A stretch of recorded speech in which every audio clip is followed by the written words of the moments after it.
Diversidad de las sectas cristianas, plagio de los libros santos, puerilidad de la cosmogonía mesiánica, refutación de las profecías, oposición de Cristo a Moisés, grosero antropoformismo del Dios de Israel, imposibilidad de la resurrección de los cuerpos. Pasemos ahora al segundo grupo, al de los cristianos. Les preguntaré de dónde vienen, a qué ley nacional obedecen. No podrán alegar ninguna porque tienen su origen en los judíos.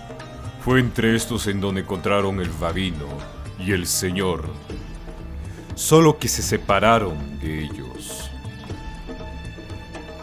Dejemos a un lado todo lo que se pueda objetar sobre su rabino. Tomémoslo como una buena persona. Pero ser el único que fue enviado y no apareció ningún otro antes que él. Si dicen que él fue el único en ser enviado, no será difícil demostrarles que mienten y se contradicen.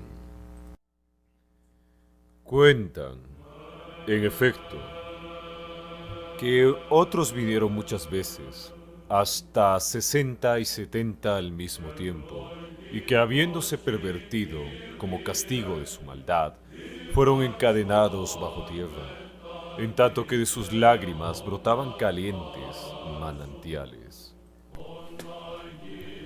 Cuenta también que en el túmulo de su rabino se vio, unos dicen uno, otros dicen dos, para anunciar a las mujeres que él había resucitado. Porque el Hijo de Dios, según parece, no tenía fuerza para erguir él solo la losa del túmulo. Tenía necesidad de ayuda para removerla. Vino incluso un ángel junto al carpintero por causa de la gravidez de María, e igualmente otro para advertir a los padres que cogiesen al hijo y huyesen lo más deprisa posible. ¿Habrá necesidad aquí de citar todos los que fueron enviados antes a Moisés y a otros? Ahora bien, si otros fueron enviados, síguese que Jesús también lo fue, por el mismo Dios. Concedamos, si se quiere, que Él lo había sido para un objetivo más elevado, para redimir algún pecado de los judíos, culpados de corromper la religión o de cualquier otra maldad del género, como los cristianos entender. No es menos cierto que Él no fue el único en ser enviado a los hombres, que hasta los que, en nombre de la doctrina de Jesús, abandonaron el demiurgo, el Creador, como un Dios subalterno y reconocieron como un Dios superior al Padre del Cristo. No dejaron todavía reconocer que, antes de Jesús, el demiurgo había enviado a otros varios a los hombres. Ellos y los judíos reconocen, por tanto, al mismo Dios. Los de la gran iglesia, la Iglesia Católica, lo reconocen abiertamente y tienen por verídicas las tradiciones de los judíos sobre el origen y la formación del mundo, los 6 días de la creación y el séptimo en que Dios descansó, el nombre del primer hombre, el orden genealógico de sus descendientes, las querellas y disensiones entre los hermanos, y la entrada y residencia en Egipto, así como el éxodo de este país. Resulta todavía difícil de creer que entre los cristianos unos confiesan tener el mismo Dios que los judíos, otros lo niegan, pues afirman que Él que envió al Hijo es un Dios opuesto al primero. Conozco igualmente muchas otras divisiones y sectas, entre ellos los civilistas, los simonianos y entre estos los helenianos, del nombre de Helena o de Heleno, su rabino, los marcelinianos de Marcelina, los carpocracianos, salidos unos de Salomé, otros de Mariana, otros de Marta, los marcionistas, nútrense de Marción.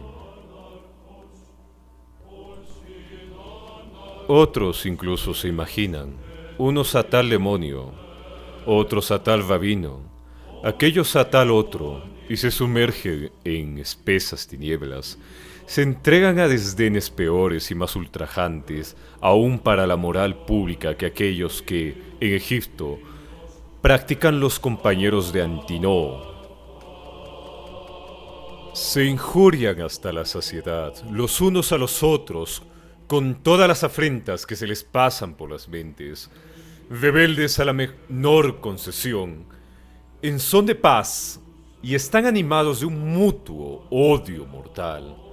Todavía estos hombres encarnizados, los unos contra los otros, intercambiándose los más encarnizados ultrajes, tienen todos en la boca las mismas palabras. El mundo fue crucificado por mí, y yo soy por el mundo. Examinemos, a pesar del despecho, de la falta de fundamentos serios en su doctrina, el contenido de lo que se proclama. Fijémonos, por lo demás, en esos restos de sabiduría que recogieron y, por ignorancia, estropearon, pues tienen la cabeza llena de principios que no comprendieron ni siquiera en su primera palabra. He aquí cómo hablan. Todo esto fue dicho, y mucho mejor, por los griegos. El sumo bien, escribió Platón, no es un conocimiento que se pueda transmitir por palabras. Es después de un largo trato y una meditación asidua, cuando él brota súbitamente como una chispa, y se torna en alimento para el alma, y la sostiene por sí solo y sin otra ayuda. Si acreditase que esta ciencia podría ser enseñada al pueblo por escritos o palabras, ¿qué más bella ocupación podría yo dar mi vida que escribir sobre cosa tan útil a los hombres y exponer su naturaleza a plena luz para todos? Mas creo que tales enseñanzas solo convienen al pequeño número de los que, con leves indicaciones, saben descubrir por sí mismos tales enseñanzas, por lo que en lo que respecta a la gran mayoría, se ha de llegar a esta conclusión, llenos de un inicuo desprecio por los demás humanos e inflados con una injusta y vana confianza en sí mismos, imaginarían cada vez que enunciasen una cosa, poseer conocimientos maravillosos. Y Platón, aunque había enseñado lo que es útil saber, no impregnó sus libros de prodigios, ni tapa la boca a los que quieren averiguar lo que él promete, ni ordena que se crea antes que cualquier cosa que Dios es esto o aquello, que tiene un hijo de tal naturaleza, y que ese hijo, enviado, expresamente converse con él. Quiero, sostiene Platón, detener más en este asunto, y lo que acabo de decirles os parecerá aún más evidente. Hay de hecho una razón que reprime la temeridad de los que quieren escribir sobre estos asuntos. Ya la he expuesto muchas veces, y según me parece, no es útil repetirla. Hay en todo espíritu tres condiciones para que la ciencia sea posible. En cuarto lugar viene la propia ciencia, y en quinto lo que se trata de conocer, el ente verdadero. La primera cosa es el nombre, la segunda la definición, la tercera la imagen, la ciencia es la cuarta.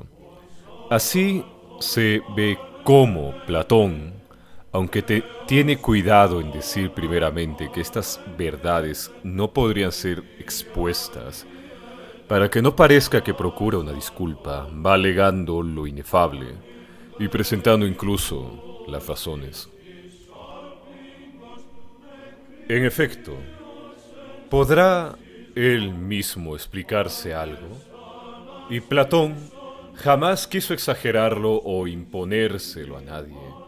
Él no dice que encontró algo de nuevo, ni que viene de cielo para traérnoslo, sino que reconoce de dónde lo tomó.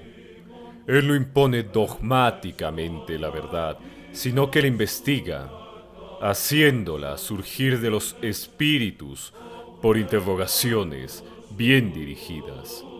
No procede al estilo de los que dicen: acreditad que aquel de quien os hablo es verdaderamente el Hijo de Dios, aunque haya sido atado vergonzosamente y sometido al suplicio más infamante, aunque haya sido tratado con la máxima ignominia. Creedlo aún más por eso mismo. Si ellos al menos llegasen a entenderse entre sí acerca de la persona del Cristo, pero están muy lejos de eso. Unos garantizan esto, otros aquello, y todos tienen en la boca la misma recriminación. Creed si queréis salvaros, y seguidamente idos. ¿Qué harán los que verdaderamente desean salvarse?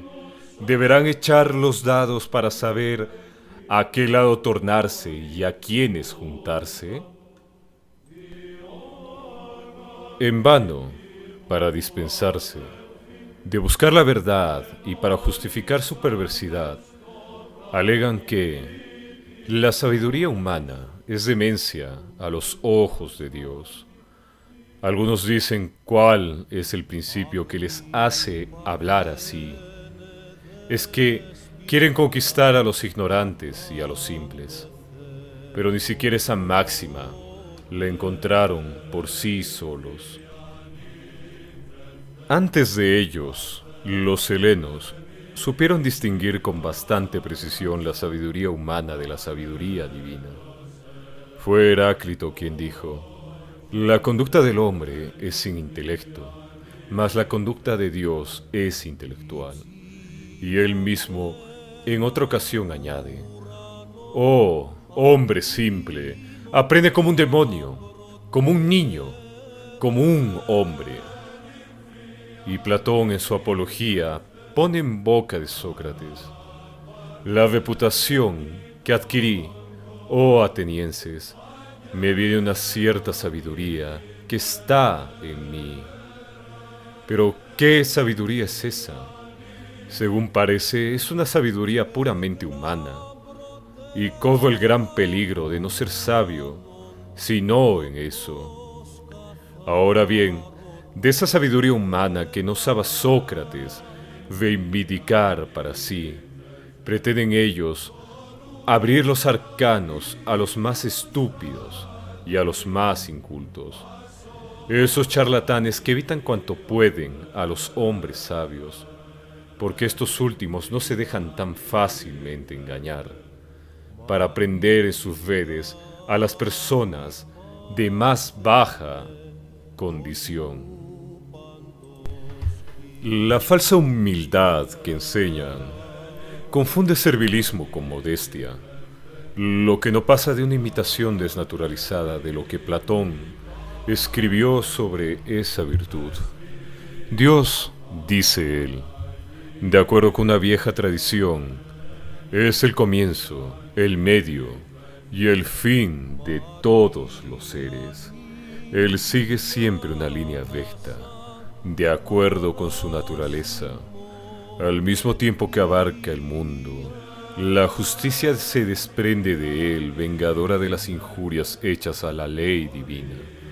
Quien quisiera ser feliz debe apegarse a la justicia, siguiendo humilde y modestamente sus huellas. Importa también esta sentencia de Jesús contra los ricos: es más fácil a un camello pasar por el agujero de una aguja que a un rico entrar en el reino de Dios. Está directamente sacada de este pasaje de Platón, al que Jesús alteró los términos. Es imposible ser al mismo tiempo extremadamente rico y extremadamente virtuoso. Ellos hablan del reino de Dios, pero ofrecen de él una opinión mezquina y despreciable, en todo inferior a lo que Platón opina cuando escribe. Todos los seres están agrupados alrededor del Rey del universo. Él es su fin común y el principio de toda la belleza. Lo que es de segunda categoría se corresponde con el segundo puesto, y lo que es de tercera categoría se corresponde con el tercer puesto. El alma humana desea apasionadamente penetrar estos misterios. Para conseguirlo, dirige los ojos hacia todo lo que tiene afinidad con ella, pero no encuentra nada que la satisfaga absolutamente. Por lo que respecta al rey y a las cosas de que hablé, no hay nada que se le asemeje. Y en otro lugar manifiesta, lo que es divino es lo bello, lo verdadero, el bien y todo lo que se le compara. Él es el que alimenta y fortifica los entresijos del alma. Por el contrario, todo lo que es feo y malo las debilita y las arruina. Mas el Arconte Supremo, Jove, viene en primer lugar conduciendo su alado carro. Él lo ordena y principa todo. Detrás de él avanza el ejército de los dioses y de los demonios, dividido en 11 cohortes. Vesta queda sola en el palacio de los inmortales. Las otras 11 grandes divinidades siguen cada una a la cabeza de una cohorte, según el lugar que se les fue reservado. ¡Qué espectáculos encantadores entonces! ¡Qué majestuosas evoluciones! Animan el interior del cielo, donde los dioses bienaventurados cumplen la función atribuida a cada uno, acompañados de todos los que quieren y pueden seguirlos. Porque la envidia reside lejos del coro de los dioses. Esta religión supraceleste, ningún poeta la cantó todavía, ninguno jamás la celebrará dignamente, pero en realidad así es, y no debemos publicar la verdad, sobre todo cuando se habla de la propia verdad, la verdadera esencia, sin color, sin forma, impalpable, no puede ser contemplada sino por el guía del alma, la inteligencia.